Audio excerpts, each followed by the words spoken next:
Маргааш олон улсын хэвлэлийн эрхчлөөний өдөр болно. Эрхээ мэдэж асуудлыг хөндөг шигээ хариуцлагаа сэтгүүлчид ухамсарлах цаг болсон талаар өнөөдөр эрүүл мэндийн яамнаас мэдээлэл хийжээ. Учир нь нийгмийн эрүүл мэндэд сэтгүүлчдийн нөлөөлөл асар их гэдгийг тэд онцолсон байна. Эрүүл мэнд гэдэг нь зөвхөн өвчин эмгэггүй эргэтэн бүтэн байх зүйл бишээ. Бие биелдэр оюун санаа өвдөгш байхыг ч хэлнэ гэж эрүүл мэндийн сайд үзэж байна. Үүнд гол нь нөлөөлөх хүмүүс бол сэтгүүлчид гэж тэрээр харж байгаа гэсэн. Иргэдийн сэтгүүхэд нөлөөлөх мэдээлэл бэлтгэдэг учраас ийхүү тодтогж байгаа гэдгээс тэрээр онцолж байсан юм а. Сэтгүүлч асуудалд ямар өнцгөөс харж хандна, тэр өнцгөөс олон нийт хүлээн авдаг. Тэгэхээр өөрөө нийгэм өөрөө эрүүл байх нэгдүгээр нийгмийн сэтгэл зүй ямар байна, тэр нь өөрөө одоо биеийн одоо сэтгхүүн эрүүл мэндэд нөлөөлдөг. Тэр нь биеийнх нь эрүүл мэндэд асар их нөлөөлдөг. Ийм нөлөөлөл харилцан хамаарлал байдгийн байлээ.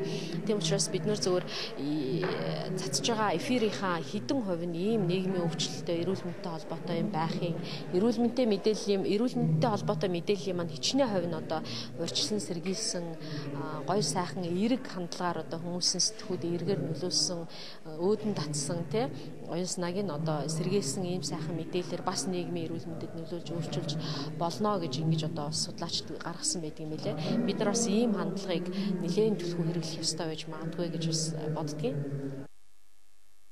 Өнөөдрийн нийгэмд бүх зүйл нь болж бүтэхгүй байнга л асуудал үүсдэг мэт байдал бий болчиход байгаа.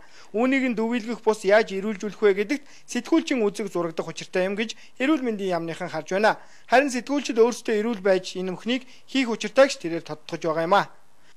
Сэтгүүлчдийг би бол энэ хараат бас үнэхээр чадвартай ийм сэтгэл зүй байх юм бол яг одоо нийгмийн эрүүлжүүлэх үүрэг бол зөв хэрэгжүүлнэ гэж бодож байгаа. Тэгэхээр нэгдүгээрт бол сэтгүүлчдийн боловсрол чадварын асуудлыг сайжруулах шаардлагатай. Хоёрдугаарт үнэхээр сэтгүүлчдийн маань ажлын ачаал их. Өнөөдөр бид нар энэ хуралдаанд оролцож байгаа сэтгүүлчдтэй бас урилга өгч урьдчилан сэргийлэх үзлэгт орох урилга өгж байгаа.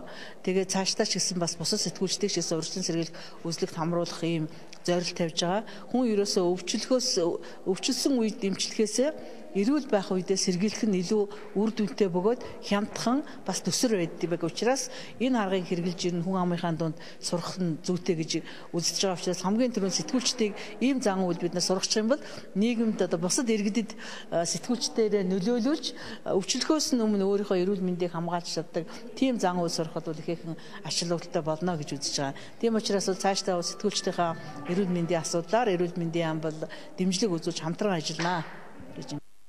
Нийгэм тулгамдсан асуудлыг иргэдэд мэдээлэх нь сэтгүүлчдийн үүрэг. Гэвч аливаа сөрөг мэдээллийг нэвтрүүлэхдээ хэрхэн нөлөөлөх талаар бодох хэрэгтэй. Ялангуяа тэр мэдээлэлд хэд өндөр ач холбогдол өгч дэврэгэх хаваас буруу үлгэр дуурайл болж болзошгүй гэдгийг эхлээд тунгаах нь нийгмийн эрүүл мэндэд сайнаар нөлөөлөх талтай юм гэж эрүүл мэндийн яамныхан мэдэгдлээ.